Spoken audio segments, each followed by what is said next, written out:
எல்லாருக்கும் தெரியும், அங்க வந்தவங்க எல்லாருமே எதையும் எதிர்பார்த்து வரல. தளபதிய தன்னோட சொந்தக்காரங்களா அப்படின்னு நினைச்சுக்கிட்டு, என் அண்ணன், என் தம்பி அப்படின்ட்டு சொந்தக்காரங்களா நினைச்சுக்கிட்டு தான் வந்தாங்க. சோ எதையும் எதிர்பார்த்து வந்த ஜனம் அங்க யாருமே கிடையாது. இவங்க என்னடானாக்கா என்ன பிரயோஜனம் இருக்குன்றாங்க. எதையும் எதிர்பார்த்து வரலங்க, எதையும் எதிர்பார்த்து வரல. நீங்க பாத்தீங்கன்னாக்கா 2 பேருக்கு போனு காணோம். கேட்டா நான் அலட்சியமா இருந்துட்டு அதுக்கு என்ன பண்ண முடியும், தொலைஞ்சிச்சா அப்படின்ட்டாங்க. இன்னொருத்தர் பாத்தீங்கன்னாக்கா கால் உடஞ்சிச்சு.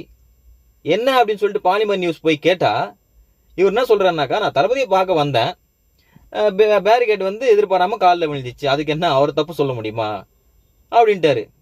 அப்போ இவங்க யாரு?